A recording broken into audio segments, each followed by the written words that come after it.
ತಾಲೂಕು ಪತ್ರಕರ್ತರ ಸಂಘ ಹಾಗೂ ಮಾಧ್ಯಮ ಪ್ರತಿನಿಧಿಗಳ ಸಂಘದ ಸಂಯುಕ್ತ ಆಶ್ರಯದಲ್ಲಿ ತಾಲೂಕಿನ ವಿವಿಧ ಸರ್ಕಾರಿ ಇಲಾಖೆಗಳ ಸಹಯೋಗದೊಂದಿಗೆ 2 ದಿನಗಳ ಸೌಹಾರ್ದ ಕ್ರಿಕೆಟ್ ಪಂದ್ಯಾವಳಿಗೆ ಶನಿವಾರ ಚಾಲನೆ ನೀಡಲಾಯಿತು.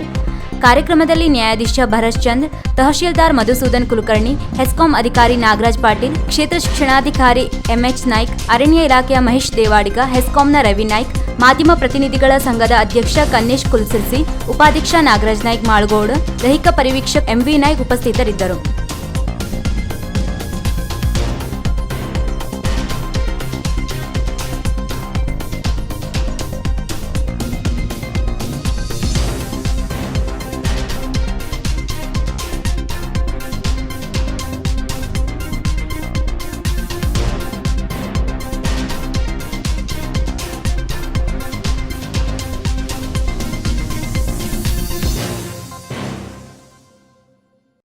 ವೀಕ್ಷಕ ಮಹಾಪ್ರಭುಗಳೇ, ನಮ್ಮ ಚಾನಲ್ ಅನ್ನು ಸಬ್ಸ್ಕ್ರೈಬ್ ಮಾಡಿ, ಶೇರ್ ಮಾಡಿ, ಪ್ರೋತ್ಸಾಹಿಸಿ.